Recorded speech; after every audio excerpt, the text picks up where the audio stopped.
21শে জুলাই মহা সমাবেশ, mega event, বড় রাজনৈতিক সমাবেশ তৃণমূল কংগ্রেসের। কিন্তু 21শে জুলাই কবে হলো তৃণমূল কংগ্রেসের? কেন হলো তৃণমূল কংগ্রেসের? কিভাবে হলো তৃণমূল কংগ্রেসের? 21শে জুলাই ঠিক কি ঘটেছিল?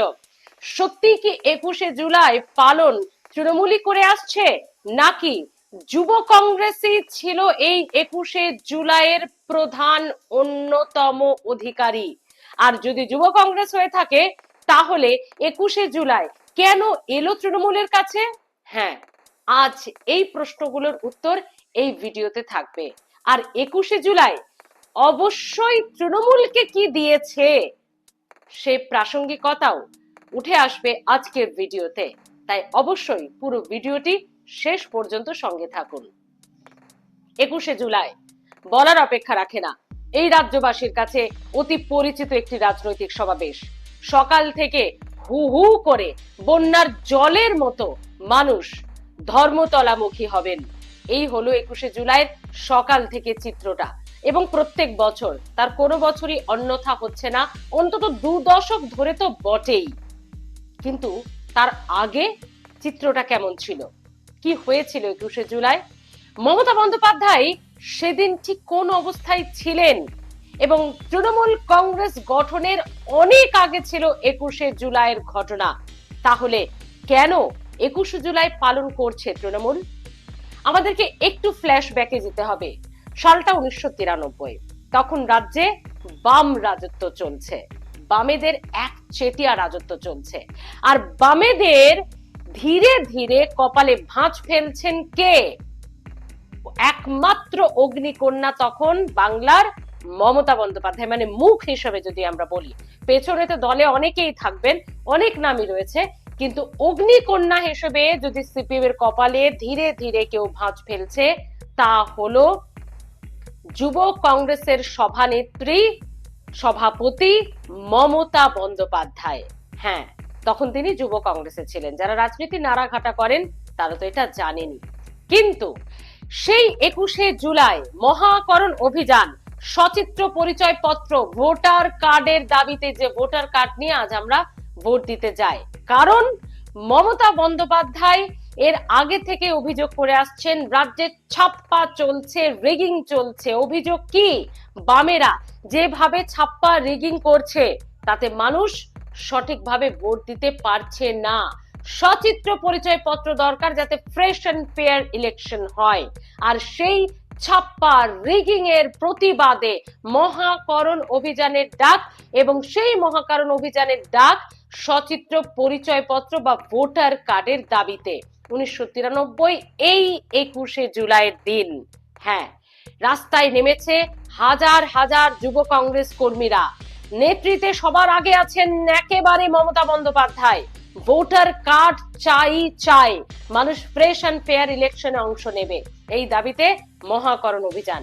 কিন্তু প্রধান প্রশাসনিক সচিবালয়, তাকে কি অভিযান করতে দেওয়া হয় নাকি? ঠিক এখন যেমন নবান্ন অনেক আগেই হাওড়াতে আটকে দেওয়া হয় সমস্ত মিটিং মিছিল, ঠিক তেমনই আটকে দেওয়া হয়েছিল সেই 1993 21শে জুলাইয়ের মহাকরণ অভিযানে যুব কংগ্রেসের হাজার হাজার কর্মী সমর্থকদের আন্দোলনে মুখরিত মিছিলকে ব্যারিকেড করে আটকে দেয় বামেদের পুলিশ।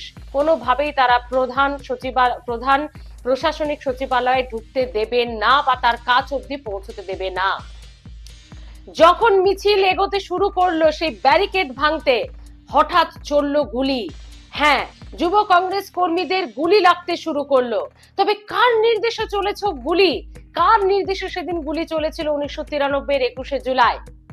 এতগুলো বছর পরেও আজও স্পষ্ট হয়নি।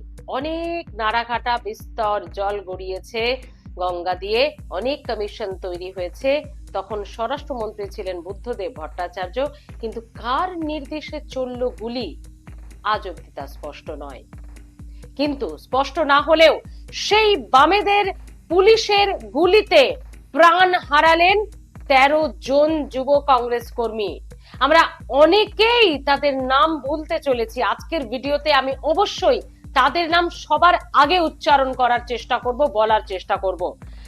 বন্দনা দাস, মুরারি চক্রবর্তী, রতন মণ্ডল, কল্যাণ বন্দ্যোপাধ্যায়, বিশ্বনাথ রায়, অসীম দাস, কেশব বৈরাগী, শ্রীকান্ত শর্মা, দিলীপ দাস, রঞ্জিত দাস, প্রদীপ খালেক এবং ইনু।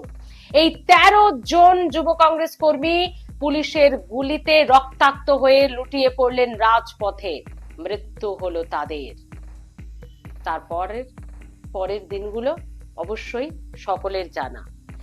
আন্দোলন সেই সময়কার মতো থামলো। রক্তাক্ত রাজপথে ধীরে ধীরে রাজপথে আবার চললো যানবাহন, মানুষ ফিরল স্বাভাবিক ছন্দে। কিন্তু না, ফিরলেন না মমতা বন্দ্যোপাধ্যায়ের স্বাভাবিক ছন্দে। তার মাথায় তখন আগুন জ্বলছে। তারই সহকর্মী, তারই পার্টির 13 জন কর্মীর গুলিতে মৃত্যু হয়েছে। ভেতরে তার আগুন যেন নতুন করে আরো একবার জ্বলে উঠলো। বামেদেরকে উৎখাত করতেই হবে, ছাপ্পা রিগিং এর প্রতিবাদ করতেই হবে, সচিত্র পরিচয় পত্র এটা আমাদের আদায় করে ছাড়তেই হবে। এই দাবিতে চলল আন্দোলন এবং মমতা বন্দ্যোপাধ্যায় হয়ে উঠলেন প্রধান বিরোধী মুখ তখন যুব কংগ্রেসের। তিনি ছিলেন সভাপতি।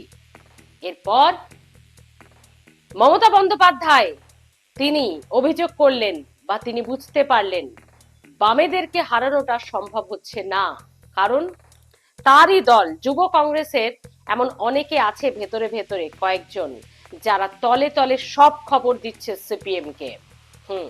তিনি কংগ্রেস থেকে, যুব কংগ্রেসে থেকেই তিনি সিপিএম কে, বামেদেরকে রাজ্য থেকে হটাতে পারবেন না, এইটা তিনি বুঝতে পেরে গিয়েছিলেন এবং সে কারণে অভিযোগ করতে করতে, আন্দোলন করতে করতে দল ছেড়ে বেরিয়ে এলেন।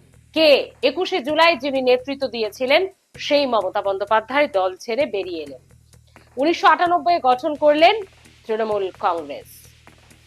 এই 1993, 21শে জুলাইয়ের ঘটনা এবং 1998 এর মাঝে, মানে 1993 এর পর থেকে অবশ্যই যুব কংগ্রেস তাদের মতো করে কিন্তু ছোট করে, বহরে এত বড় না হলেও ছোট করে শহীদ স্মরণ তারা করতেন। কারণ 13 জন দলের কর্মী, যুব কংগ্রেস কর্মী মারা গেছেন।